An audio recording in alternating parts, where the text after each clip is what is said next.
Everyone, welcome back to our NTT exam channel. तो आज हम अपनी इस वीडियो में 4.2 सेक्शन करेंगे। 4.1 हम कंप्लीट कर चुके हैं। तो लेके माँ सरस्वती का नाम शुरू करेंगे आज के अपने अध्ययन को। तो चैप्टर का नाम है प्लानिंग फॉर टीचिंग, शिक्षण के लिए योजना। हम अपनी जो भी हमें क्लासरूम में डिलीवर करना है उसके लिए प्लानिंग करना कितना ज़रूरी होता है वो आप सभी को पता होगा। जब आपने अपना कोर्स किया होगा तो प्री प्लानिंग की जाती है क्लासरूम में जाने से पहले। तो उसी की इम्पोर्टेंस को देखते हुए हम अपने चैप्टर को शुरू करते हैं।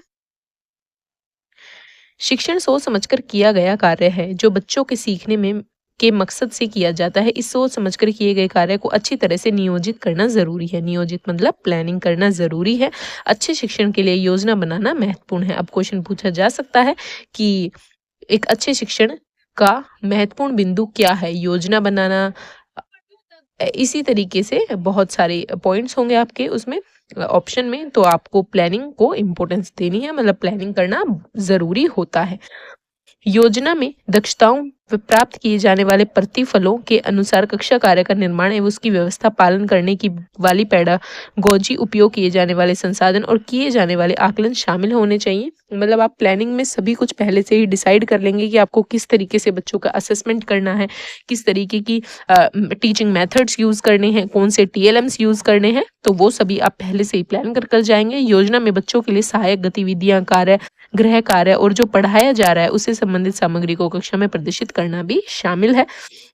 योजना पूरे शैक्षिक वर्ष, टर्म, सप्ताह मतलब वीकली, डे वाइज और एक पार्ट की बनाई जा सकती है। मतलब आप पूरे साल की योजना बना सकते हो। टर्म वाइज आपको क्या क्या करवाना है, वीकली क्या करवाना है, एक दिन में क्या करवाना है और एक पार्ट में किस तरीके से पढ़ाना है, इन सब की प्लानिंग की जा सकती है। अब शिक्षण योजना के घटक क्या है? Components of teaching plan. बेहतरीन योजना के लिए पाठ्यचर्या के उद्देश्य, दक्षता और सीखने के प्रतिफलों की समझ की आवश्यकता होती है। साथ ही जिन बच्चों के लिए योजना बनाई जा रही है उनके पूर्व ज्ञान मतलब जो प्रीवियस नॉलेज होती है बच्चे की, और उपलब्ध सीखने सिखाने की सामग्रियां और उपयोग की जाने वाली विषय वस्तु को ध्यान में रखना जरूरी होता है। शिक्षण योजना के प्रमुख घटक ये आपको दिए गए हैं। इन घटकों को आपको सिर्फ मतलब एक बार पढ़ लो, आपको पता होना चाहिए कि हमारे टीचिंग प्लान के कंपोनेंट कौन कौन से हैं। दक्षता, सीखने के प्रतिफल और लक्षित पाठ उद्देश्य, competencies, learning outcome and intend lesson objective. दूसरा है उद्देश्यों को प्राप्त करने के लिए शिक्षक, निर्देशक, शिक्षित मार्गदर्शक या बच्चे द्वारा संचालित गतिविधियां, टीचर डायरेक्टेड, टीचर गाइडेड और child led activities to achieve objectives. गतिविधियों की अवधि और क्रम, duration and sequence of activity. गतिविधियों में उपयोग की जाने वाली विषय वस्तु और सामग्री, content and material to be used in the activities. कक्षा की व्यवस्था जैसे पढ़ना, प्रदर्शित करना, सामग्री की व्यवस्था, classroom arrangement, example setting, display, arrangement of material. जिन बच्चों को अतिरिक्त मदद की जरूरत है उनके लिए खास रणनीतियों की आवश्यकता, specific strategies for children who need extra help. आकलन के तरीके, मेथड ऑफ असेसमेंट। तो ये आपके 6-7 जो भी कंपोनेंट्स दिए गए हैं प्लानिंग ऑफ टीचिंग के, तो ये बस आप याद रखना कि इस तरीके का कुछ है। तो जो एग्जाम में अगर क्वेश्चन आए तो आप मतलब फंसे ना, निकल जाएं उस क्वेश्चन से। साथ साथ मैंने इंग्लिश में भी बता दिया है क्योंकि इंग्लिश वाले स्टूडेंट्स को भी इजी रहे, अच्छे से समझ आए, ये इम्पोर्टेंट है। 5 चरणों वाली सीखने की प्रक्रिया पंचादी, हिंदी में भी इंग्लिश में भी इसे पंचादी कहा गया है, उस क्रम को तैयार करने के लिए एक अच्छा मार्गदर्शक है जिसे एक शिक्षक शिक्षण के लिए योजना बनाने में अपना सकता है। मतलब इन स्टेप्स को यूज करके जो टीचर है वो अपनी प्लानिंग कर सकता है। तो ये स्टेप्स आपको याद रखने हैं। आदिति मतलब परिचय, इंग्लिश में भी इसी तरीके से लिखा हुआ था। आदिति बोध अवधारणात्मक समझ, अभ्यास, प्रयोग और प्रसार मतलब विस्तार। तो ये 5 स्टेप्स को जिन्हें पंचादी कहा गया है आप शिक्षण अपनी प्लानिंग में यूज कर सकते हैं। आपको ये क्रम से ही याद रखने हैं, ठीक है? पहले अदिति, बोध, अभ्यास, प्रयोग, प्रसार। अब देखते हैं इनके मतलब क्या है। अदिति है क्या? परिचय, बच्चे के पूर्व ज्ञान से जोड़कर एक नई अवधारणा, टॉपिक या परिचय देने वाला पहला चरण है। अदिति का मतलब क्या है कि बच्चे की हम प्रीवियस नॉलेज से कनेक्ट करके पढ़ाएंगे। बच्चे सवाल पूछकर, खोजबीन करके, विचार व सामग्री के साथ प्रयोग करके शिक्षक की मदद से नए टॉपिक के बारे में आवश्यक जानकारी इकट्ठा कर सकते हैं। तो होप आपको आदिति का मतलब समझ आ गया होगा कि जब हम प्रीवियस नॉलेज से कनेक्ट करके बच्चों को न्यू कॉन्सेप्ट को क्लियर करवा रहे हैं। बोध अवधारणात्मक समझ क्या है? दूसरे चरण में बच्चे खेल, पूछताछ, प्रयोग, चर्चा या पढ़ने के माध्यम से मूल अवधारणा को समझने की कोशिश करते हैं। जो मूल अवधारणा, जो कंटेंट हमें समझना है, उसको समझने का प्रयास करते हैं विभिन्न एक्टिविटीज के थ्रू। अभ्यास तीसरा चरण कई दिलचस्प गतिविधियों के मध्य से समझ और कौशल को मजबूत करने के अभ्यास के बारे में। अब जो हमने कॉन्सेप्ट, जो बोध सीखा है, उसका अभ्यास करने से रिलेटेड है। अवधारणात्मक समझ और दक्षता की प्राप्ति को सुदृढ़ करने के लिए शिक्षक समूह कार्य या छोटी परियोजना, प्रोजेक्ट का आयोजन कर सकता है। ग्रुप एक्टिविटी करवा दे बच्चों की, या फिर टीम वर्क करवा दे, उसके थ्रू भी अभ्यास अच्छा हो सकता है। प्रयोग, अनुप्रयोग। चौथा चरण बच्चों को दैनिक जीवन में अर्जित लागू करने के बारे में है। अब रियल लाइफ में उसे प्रयोग यूज करना है। ये विभिन्न गतिविधियों और छोटी परियोजनाओं के माध्यम से पूरा किया जा सकता है। प्रसार, जो हमारा पांचवा चरण है। पांचवा चरण दोस्तों के साथ बातचीत के माध्यम से अर्जित समझ को अभिव्यक्त करने के बारे में है। एक दूसरे को कहानियां सुनाना, नए गाने गाना, साथ में कई किताबें पढ़ना और एक दूसरे के साथ एक खेल खेलना, जिसमें जो भी हमने सीखा है उसका हमारा विस्तार, एक्सपेंशन हो पाएगा। सीखे गए प्रत्येक नए टॉपिक के लिए हमारे मस्तिष्क में एक तंत्रिका मार्ग का निर्माण होता है। ज्ञान बांटने से हमारा ज्ञान मजबूत होता है। यदि हम सीखे हुए को नहीं सिखाते तो तंत्रिका मार्ग अधूरा है। शिक्षण सीखने को स्पष्ट और दीर्घकालिक बनाता है। देखो, ये तो वही बात कह दी कि जितना ज्ञान बांटोगे उतना वो स्ट्रॉन्ग होता चला जाएगा। मतलब अगर आपने, मान लो आप अपनी एनटीटी की प्रिपरेशन कर रहे हो, अब आपका कोई भी साथी होंगे जिन्होंने आपके साथ ये कोर्स किया होगा, तो 3-4 बच्चों का ग्रुप होता है, आपके फ्रेंड्स होंगे, वो भी एनटीटी एग्जाम की प्रिपरेशन कर रहे होंगे। अब आप सब मिलकर एक ग्रुप में अगर डिस्कशन करते हैं कि भाई मैंने आज एनसीएफएफएस पढ़ा तो उसके फर्स्ट चैप्टर में ऐसे ऐसे था, वो बताएगा हाँ मैंने भी पढ़ा था तो इस तरीके से वो टॉपिक तो बहुत ईजी था, या फिर यार मुझे कॉम्पिटेंसी समझ नहीं आई, या फिर इस तरीके से आप सब ग्रुप में डिस्कशन कर रहे हैं, तो क्या होगा? तो आपका जो रिटेन रहने की क्षमता होगी ना, वो आपकी बहुत ज़्यादा बढ़ जाएगी। अब एग्जाम में उसी टॉपिक से रिलेटेड क्वेश्चन आ जाए तो आपको कैसे याद आ जाएगा कि हाँ मैं अपने उस फ्रेंड को बता रही थी कि वो ऐसे नहीं ऐसे होता है। तो उस तरीके से आप एग्जाम में आपको वो चीज़ बहुत ज़्यादा देर तक याद रहेगी। तो इसलिए है कि अपनी चीज़ों का आप जो पढ़ रहे हैं ना उस तक अपने तक सीमित ना रखें, और बच्चों को भी और फ्रेंड्स को भी बताएं कि हम ऐसे तरीके से तैयारी कर सकते हैं, इस तरीके से पढ़े। तो ग्रुप में पढ़ना सीखो। योजना के लिए अन्य महत्वपूर्ण विचार। अब जो हमारी प्लानिंग है उसके और क्या क्या बातें हैं? विविधतापूर्ण या अलग अलग शिक्षण के लिए योजना, planning for differentiated instruction. Differentiated instruction, ये जो टर्म है ये हमने अपनी एनआईएस की समरी में काफी बेहतरीन तरीके से समझी थी। जिस बच्चे ने एनआईएस कंप्लीट कर लिया वो डिफरेंशिएटेड इंस्ट्रक्शन को 2 या 3 लाइन में कमेंट बॉक्स में एक्सप्लेन करेगा, और जिसको नहीं पता अभी हम इस चीज को क्लियर कर लेंगे वो बच्चा भी लिखेगा। तो डिफरेंशिएटेड इंस्ट्रक्शन हमारे लिए एक पॉजिटिव टर्म है जिसको हमें क्लासरूम में यूज करना है। एक शिक्षण अपनी कक्षा की योजना इस तरीके से कैसे बना सकता है जो अलग अलग रुचि और क्षमता वाले बच्चों के अर्थपूर्ण ढंग से जोड़ने और बेहतर अधिगम को प्रोत्साहित करे। अब क्लासरूम में बहुत सारे अलग अलग बच्चे होते हैं, सबकी व्यक्तिगत भिन्नताएं होती हैं। कोई जल्दी सीखता है, कोई लेट से सीखेगा, कोई बहुत स्लो सीखता है, कोई किसी को सिखाने मतलब सिर्फ दिशा देने की जरूरत है, उसे सब पहले से आता होता है। तो इन सब बच्चों की अलग अलग नीड्स को पूरा करने की विधि को हम डिफरेंशिएटेड इंस्ट्रक्शन कहते हैं, कि सभी बच्चों की नीड्स को ध्यान रखते हुए उनको पूरा करना, ये क्या कहलाएगा? Differentiated instruction. इसके बारे में सोचने का एक अलग अलग तरीका शिक्षण डिफरेंशिएटेड इंस्ट्रक्शन है, यानी बच्चों की व्यक्तिगत जरूरतों के अनुसार जिस बच्चे की जो नीड है शिक्षण प्रक्रिया को तैयार करना। उसी तरीके से आप अपने टीचिंग मेथड्स को डिजाइन करेंगे। अलग अलग बच्चों के लिए सामग्री, सीखने के तरीके, सामग्री और आकलन अलग अलग हो सकता है। किसी एक बच्चे के लिए एक ऐसा करना अक्सर मुश्किल होता है, खासकर एक बड़ी कक्षा में। उस स्थिति में शिक्षक समान आवश्यकता वाले बच्चों के छोटे समूह की पहचान कर सकता है और उन्हें एक समूह के रूप में अलग अलग तरीके से संबोधित कर सकता है। इसके लिए योजना बनाने से पहले शिक्षक के लिए ज़रूरी है कि वह बच्चों का ध्यानपूर्वक निरीक्षण मतलब ऑब्जर्वेशन करे और उनके बारे में ज़्यादा से ज़्यादा जानकारी जुटा पाए कि किस बच्चे को किस तरीके की आवश्यकता है। अब योजना की कुछ संभावनाएं किस तरीके से टीचर प्लानिंग कर सकता है ये दी गई हैं, आप इन्हें रीड कर सकते हैं। एक दो पॉइंट मैं आपको रीड करके दिखा देती हूँ। जैसे तितलियों के बारे में एक सत्र की योजना बनाते समय शिक्षक बच्चों के एक समूह के लिए तितलियों का एक कहानी की किताब, दूसरे के लिए छोटी ऑडियो विजुअल क्लिप, तीसरे के लिए एक दिलचस्प तितली पहेली और चौथे के लिए तितली मॉडल का उपयोग कर सकते हैं। अब क्लासरूम में अलग अलग मतलब अलग अलग मेथड से अलग अलग पेस पर सीखने वाले बच्चे होते हैं, तो टीचर क्या करेगा, पहले से ही 4 तरीके के अपने मटेरियल लेकर जा रहा है। जैसे तितली के बारे में उसने क्या किया कि एक समूह के लिए कहानी की किताब ले ली, दूसरे के लिए ऑडियो विजुअल क्लिप ले ली, तीसरे के लिए तितली की पहेली ले ली और चौथे के लिए तितली का मॉडल बना लिया। तो 4 तरीके की उसने मेथड्स का यूज करने का प्रयास किया। उसी तरीके से जो बच्चे पढ़ने के विभिन्न स्रोतों पर हैं उनके लिए शिक्षक विभिन्न टेक्स्ट या पठन सामग्री का उपयोग करने की योजना बना सकता है।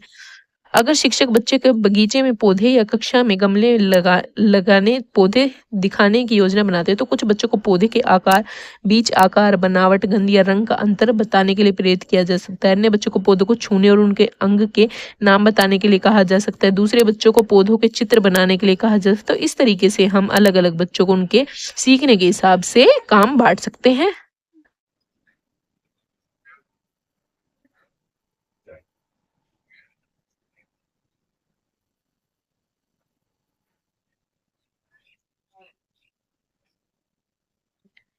समलम और जिम्मेदारी से क्रमिक मुक्ति, scaffolding and gradual release of responsibility important topic है।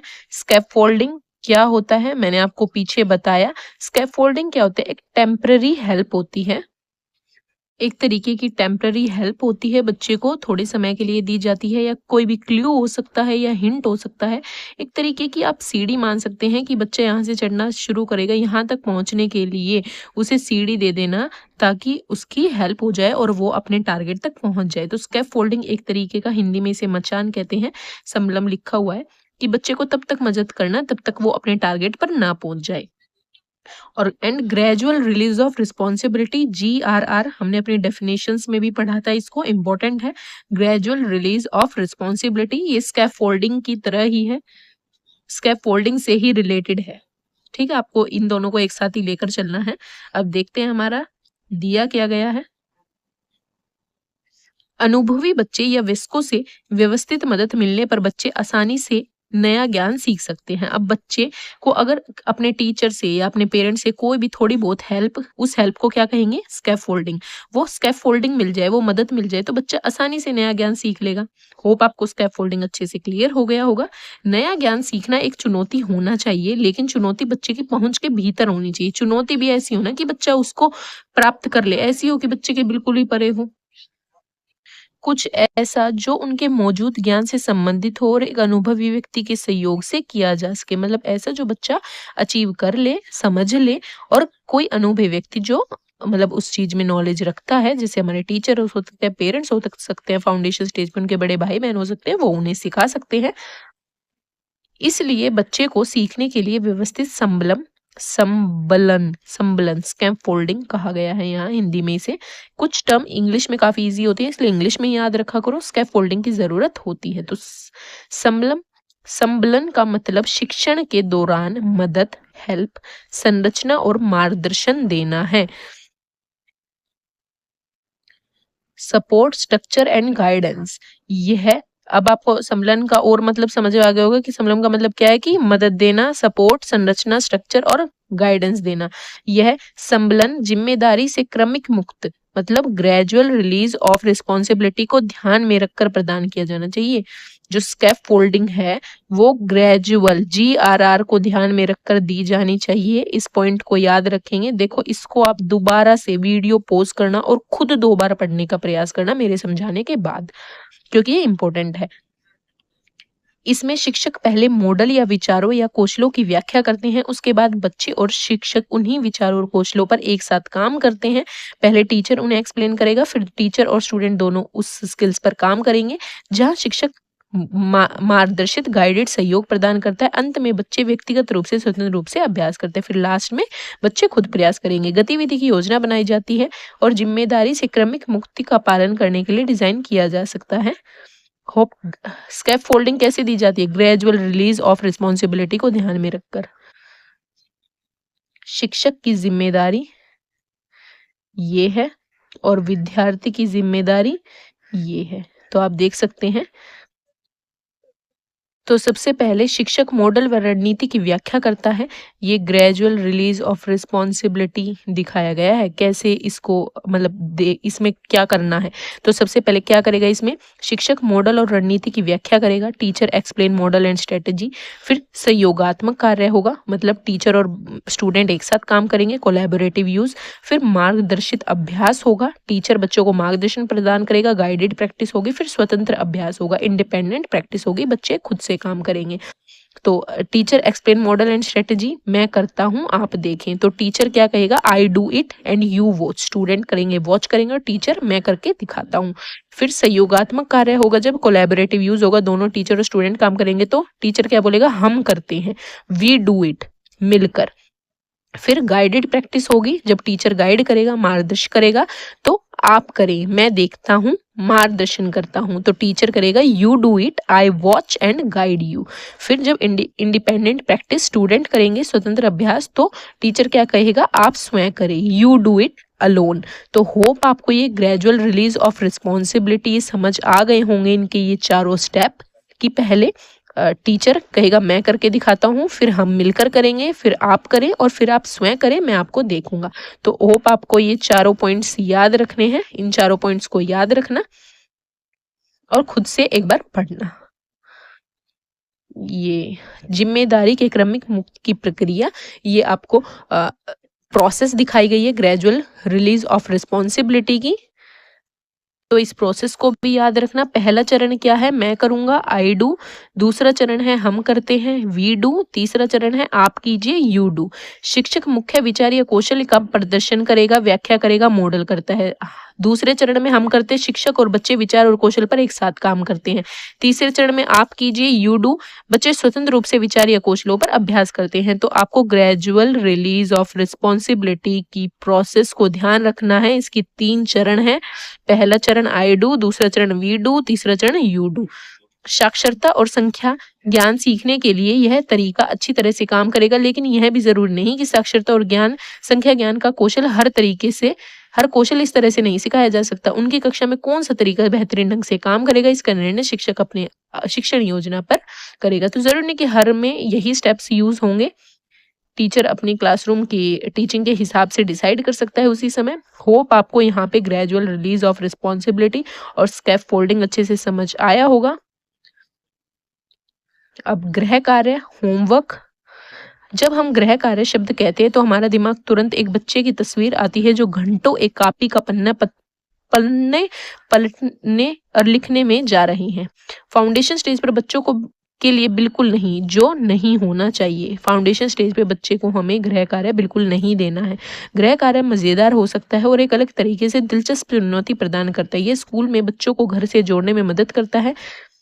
बच्चे घर पर क्या कर सकते हैं, इसके नीचे कुछ उदाहरण दिए गए हैं। तो क्या हम गृह कार्य बच्चे को दे सकते हैं, उदाहरण दिए गए हैं, आप खुद भी पढ़ सकते हैं। अपने दादा दादी से उनके नाम और उनके माता पिता के नाम पूछें, इसके बारे में स्कूल में बात करें फिर आके।